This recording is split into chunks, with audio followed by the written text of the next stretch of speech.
Hey guys, what is up? It is Rainy here, and today we are going to be doing a kind of similar video to what I did with Telos.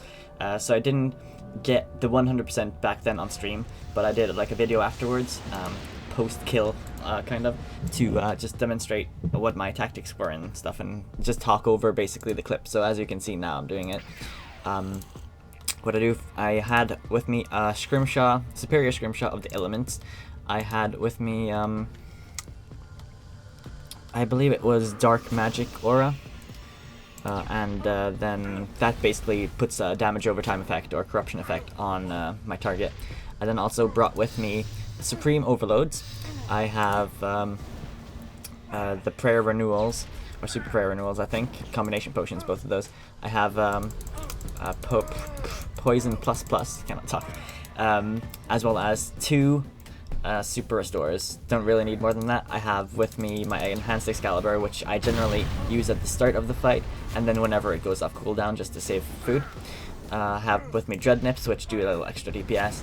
I have, like I said, Poison Plus Plus, which is like a little extra DPS. And then I have Rocktail Soups with me, which heal 2,500 each time you eat one. And then I also have some Ceridome Brews, which heal about 1,000 every time, but you can stack those with the Rocktail Soups. Those are quite nice to heal at the same time. Healing like 3,500 every time you eat both of those at the same time. I also have a Ring of Vigor with me for switching when I use ultimates. And yeah, generally I'll go through the mechanics in the next round to just go through what I have with me. So if I die, I have my Ring of Death there. And then I also have Tectonic and all that good stuff, tier 90 power armor.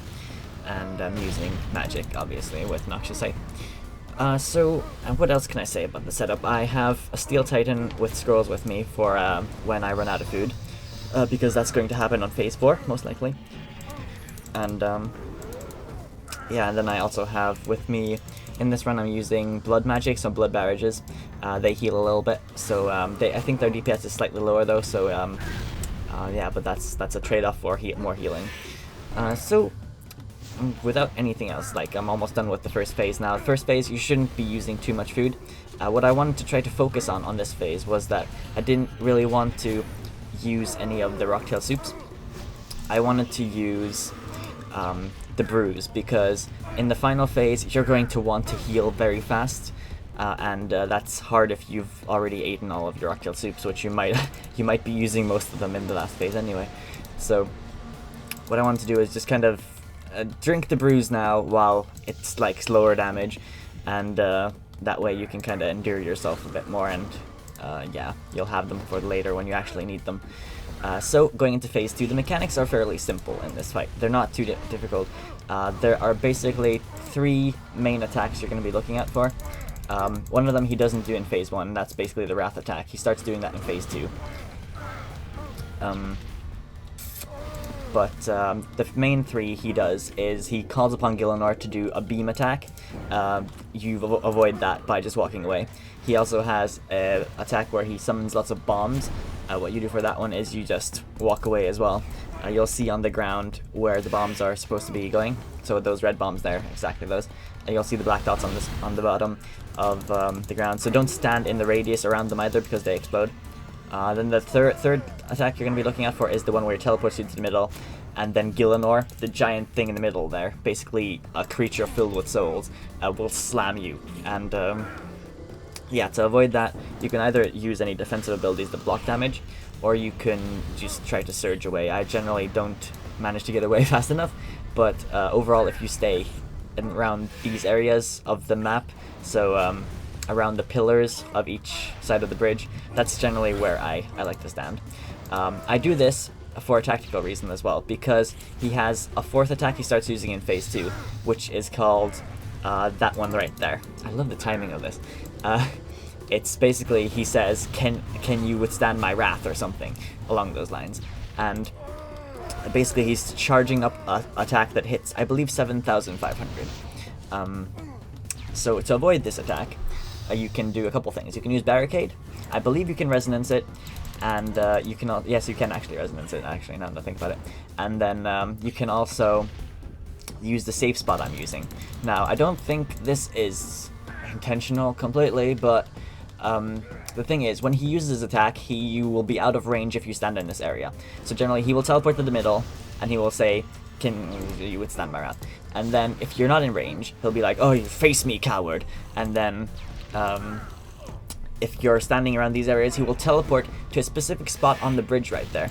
You'll see it's a couple, I think it's like 3 spots into the bridge. Or he'll run to that spot anyway. So he'll stand there and try to attack you. But for the Wrath attack, he actually has to be closer than that range. And that's why when he casts the Wrath attack, he's actually hitting the pillar, you can see there, before he gets into range. So you're basically blocking it with the pillar. But if you stand, for example, not next to the wall there, then he'll have the range he needs to hit you with that, and you'll take the damage. So if you want to resonance it, make sure you're in sight distance of him, so within eye distance, so he can actually hit you with it. Otherwise, you're just going to be wasting DPS, really. So finishing off phase 2 here now. You can't bank between these phases. Everything has to be in one go. So that's an important thing to note as well. I generally tend to run over here. You'll notice that in the first phase I didn't run over here completely at the start, because I wanted DPS until he did the first Gillinor attack and then move over, just to get a little more DPS in.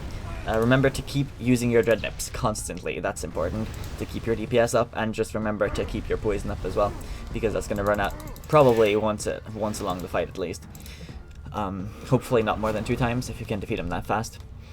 So on phase 3, there isn't much difference. There's like small mechanics that change every phase, but generally the 3 base attacks are always there. The difference on phase 3 is that he will start spawning this this clone or whatever. So it's a copy of him. It spawns about halfway through the kill, so when we get to about 100,000 health left on this phase, he will spawn the clone. Now, the clone will basically hit as hard as Nomad is hitting, so it means you're taking twice as much damage. He will stop using the teleport attack when you spawn the clone, and instead he will stay here, but you will still get the bomb attacks, I believe, as well as the Gillinor attack with the beam. But the important thing generally is that you have to kill the right Nomad. If you don't kill the right Nomad, you have to kill the other Nomad afterwards. So I don't know if there's a way to distinguish them. How I did my kill was that when he spawned, you can see now, I wanted to get them together because they spawn apart. So if I can get them together, I can attack them both at the same time. So I'm doing DPS to both of them. I took a little bit of damage running over here, but overall it was worth it because I could use blood spells on both of them at the same time, as well as Corruption Blast and Dragon Breath. I didn't use Chain at all, but I could have used that as well. So now that I have them both on the same spot, pretty much, I let Auto Retaliate decide which one of them I wanted to focus on. Generally, I should have had Auto Retaliate off at this point, but I forgot to turn it off. But yeah, it was a nice little side thing anyway. So Auto Retaliate attacked the Nomad I'm killing now. I'm assuming it goes after the right one, because you might have experienced something different. If you have experienced that Auto Retaliate takes the clone, not the good one, then do leave that in the comments. But generally, I think that the real Nomad will attack first and then the clone will attack, so you'll Auto Retaliate to the right one. But that's just a theory I have. I'm not sure if it's right or not. So, once you've killed off Nomad, if you got the right one, he will get like a chat box up and saying like, "Oh, you've defeated me again, but you can't stop me," like that one right there. If you kill the wrong one, he will just continue attacking you, and you have to kill the other Nomad there as well. So on phase 4, it's the last phase, this one can be quite difficult, because this is where you can see I've got all my food left, right? I use all of this during this phase, so it's a tough phase. You can't leave the bridge at all, because there's these soul walls, and the bomb attacks, the Gillinor beam attacks, both of those keep going. They're quite difficult to avoid now, because you have such a small area to move around in. I believe the bridge is 3 by 3 spaces, or 3 spaces wide. So generally you just have to roam back and forth on the bridge, really. And the bombs are quite difficult to avoid. Yeah, you can see I tank so much damage. And all of this could be avoided if the bridge was slightly bigger, you know? So the bombs definitely are quite bad on the bridge. And they also spawn slightly later than the beam, so you have to first avoid the beam and then the bombs afterwards, so it's always like constantly moving around here. plus that Nomad seems to have this kind of Darox effect on this phase. So generally, it seems like the lower his health is, the more he hits. I believe it's his Frenzy attack, and I think he had that in Nomad's Elegy, as well as Nomad's Requiem as well when he goes into his Frenzy there. But he's been able to like hit 3,000 and 3,500 like after each other in 2 hits. Within, I don't even know how many seconds, maybe like 3 seconds. So keep your health very high in this phase. Another thing to note is that during this phase, he will disable your prayers. You may be able to freedom and anticipate so he doesn't get it off, because apparently it's a stun. So if you can avoid the stun by having freedom on, then you might be able to have your prayer over your head for like a couple seconds, maybe like 10 seconds. But as soon as that drops, then he's going to stun you and turn it off again. So that's the thing. Also, I'd say just try to DPS him really fast here while avoiding the AoEs, because that seems to be the best way of doing this. Also, if you're going for speed kills, there's different kinds of capes you can get from this depending on how fast you kill him. I got 4 of the capes during this run, but I think you need to do it in under 8 minutes to get the best cape, and that seems ridiculous to me, but you know, some people have got it, so congrats to them. But even here, you're not completely safe, because he can start hitting insane amounts at that low HP. And then you go, there you get it. So, as you can see, I used up so much food in that phase, it's ridiculous. And yeah, let's head over to Rainy's reactions to this. My god. Jesus fucking Christ. Ugh. Don't mock me further, Rainy. Take my bounty and leave. I'll see you again soon. Ugh, fucking hell. Chugging down that food at the end there.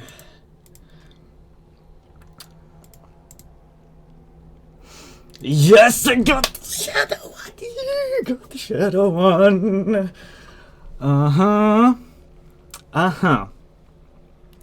Got the shadow one.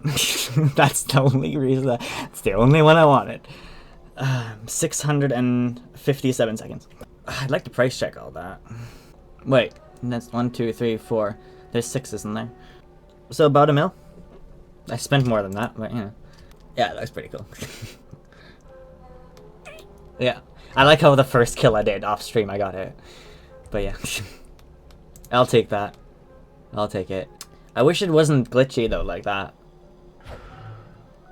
Like the whole, you know, 2 FPS thing on the animation. It's really odd. But yeah, if it was actually smooth, then you know, it would be pretty cool. So yeah, for doing this, you get these soul capes. Now, as you can see from the previous one, the purple one I showed there, there are four of the ones I managed to get.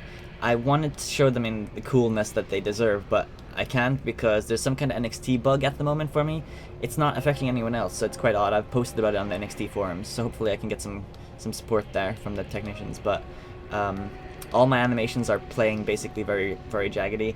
It's affecting the world in general. So things like waterfall and thriftiness in the water there is exactly the same.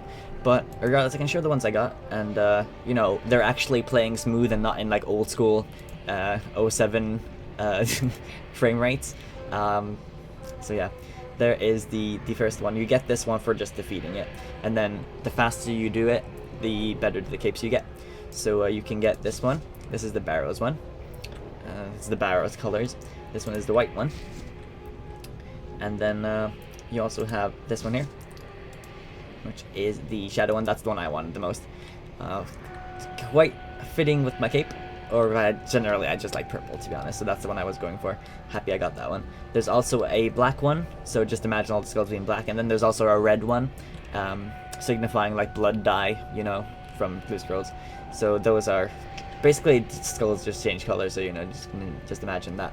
But there's also a cool little thing I noticed that when I completed it, if you're a Ravensworn, I believe, so one of Mod Raven's followers, or followers, I say you can be a Ravensworn without being a follower, but if you're one of the Ravensworn like us, then you know, you can get this Ravensworn cape, and I thought that one was pretty cool actually. It matches my outfit a bit. It's basically one with lots of ravens on it, or raven skulls I should say, and that's notably probably a raven skull I believe as well. So all of the capes are kind of Raven's creations. But yeah, I thought that one was quite cool. And if they actually managed to fix my weird FPS drop on animations, then hopefully I'll wear that more, because it actually matches my outfit quite well. And I will have to say that I am a fan of Mod Raven's work anyway, so his quests are great. So definitely a Ravensworn here. But I'll see you guys in the next one. Thanks for watching, and I hope this was useful to you if you haven't done it yet. One fun important thing to note is you can actually do this with Dutch darts. So if you're struggling with P4, then you could do that if you have one. A friend of mine did. But note that if you do it, you will not get any of the other capes except the blue soul cape, because it will say that since you're using temporary items or time sensitive items, you don't qualify for the other capes. So that's an important thing to note, and a friend of mine did that, so that's how I confirmed that. But thanks for watching, guys, and I will see you in the next video. Rainy out.